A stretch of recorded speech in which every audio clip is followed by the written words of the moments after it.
Magandang araw mga kaibigan. Bigyan natin ng reaction opinion itong post ang balita ngayon. Title: Sino yung PI nagmura? Sino yung PI siraulong ugag abnoy na yan? Mariing sinupalpal ni Duterte Youth Chairman Ronald Cardema ang kumakalat na umano'y bombshell expose na inuugnay kay VP Sara Duterte matapos gamitin ang litrato ng isang lalaking hindi naman umano kilala ng kanilang security team. Ayon sa kanya, halatang peking kwento na ginawang isyu para lamang manggulo. Sa kanyang post, diretsong banat ni Cardema, kahit sinong may tupak pwedeng gumawa ng affidavit at para makapag-panotarize ka sa loob ng kulungan, alam mo agad na may collaboration with authorities. Sabi pa niya, may kaisa-isang photo niyang siraulong whoever yan at ginamit pa raw ang maling photo angle para palabasing kasama sa inauguration ang lalaki. Pinonto rin ni Cardema na kung totoong security personnel yun ni VP Sara, dapat ay tama ang suot. Ano yan? Ito ang paglilinaw. Kung security ni ma'am yan, hindi ganyan barong ang suot. Correct. Hindi ganyang mga barong. Alam ko yan. Mag-10 taon na kaming kasama ni ma'am at kakilala majority ng mga taga PMA, PNPA, AFP at PNP na nakadetail sa kanya. Sino yan?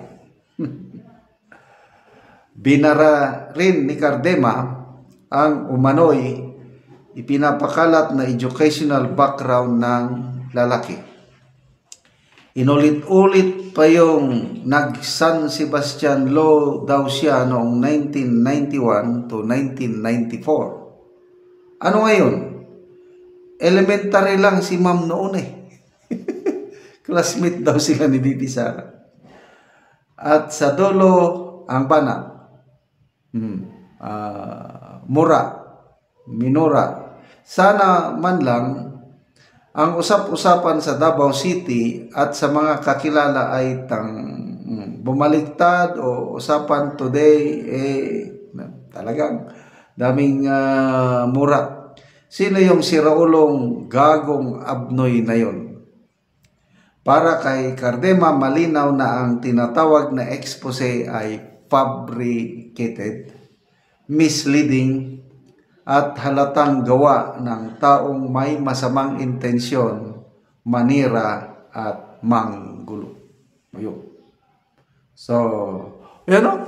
Yung barong na wala akong iba pag nagsuot ang mga security detail, hindi ganitong ano. At saka imposibleng maging security detail siya. Una kay Pangulong Duterte at kay VP Sara kasi hindi siya close sa pamilyang Duterte. Naipakilala lang siya kay Tatay Digong, according to him, through kay Congressman Goles. Pagkatapos binigyan na siya ng malaking tiwala, naipakilala lang na gano'n. Ang pinagkakatiwala ng mga Duterte ay yung talagang matagal na sa kanila. Diyan lumaki sa Davao. At itong si Tatay Digong natin, mautak ito. Marok kung sa Bisaya.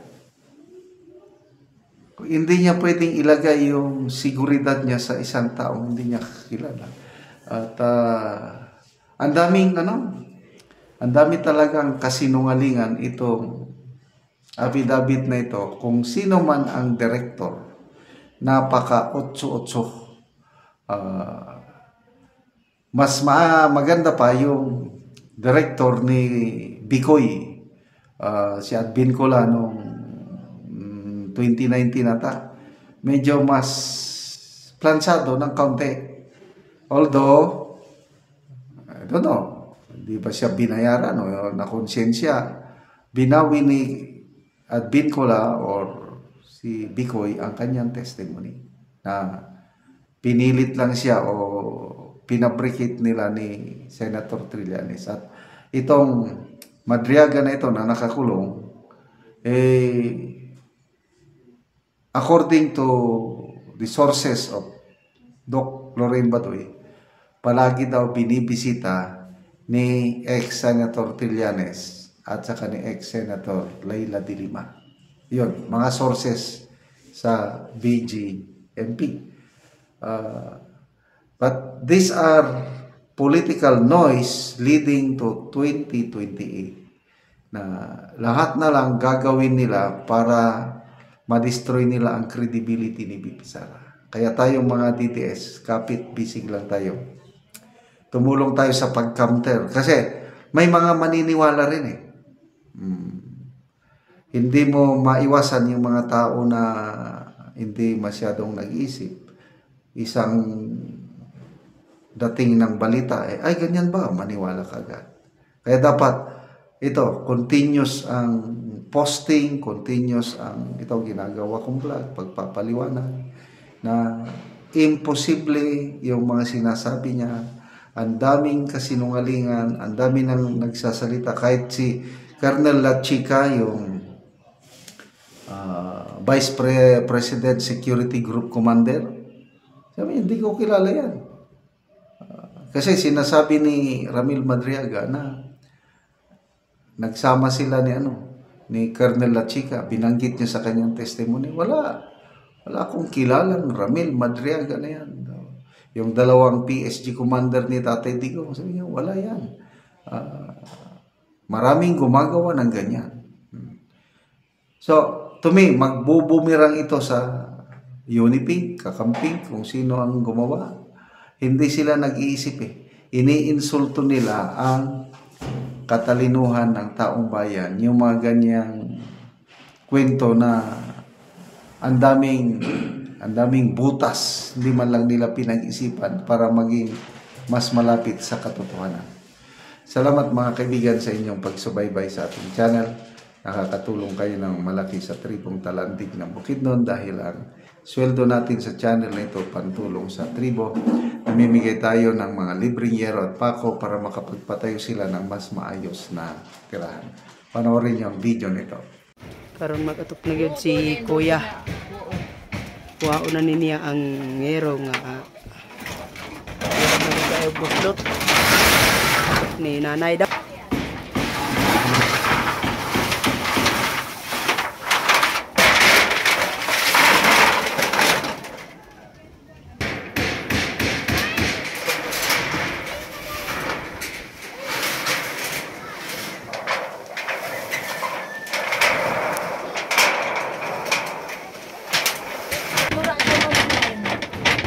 Isok-sok ba?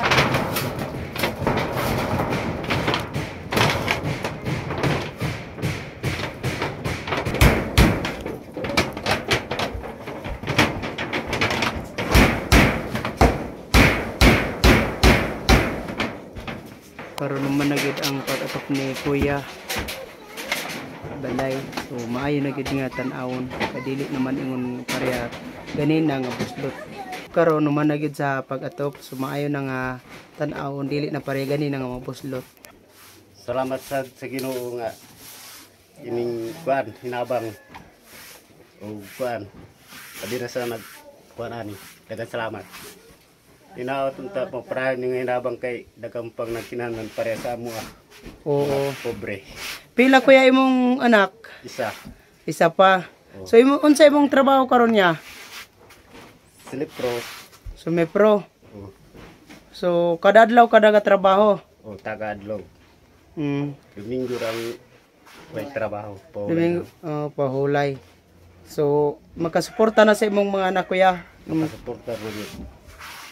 Ragid pagpalit bugas unsa pa de kinahanglan. Bugas ra gyud ang makuan kuya, mga port. Bugas ragid. Sa panangero kuya nga pangatop. So Wa na gid mabajitan. wala na nabudgetan. So igo lang sa pagkaon imong trabaho kuya. Igo ragid sa pagkaon napagid binulan nga motor Oh, salamat kayo kuya.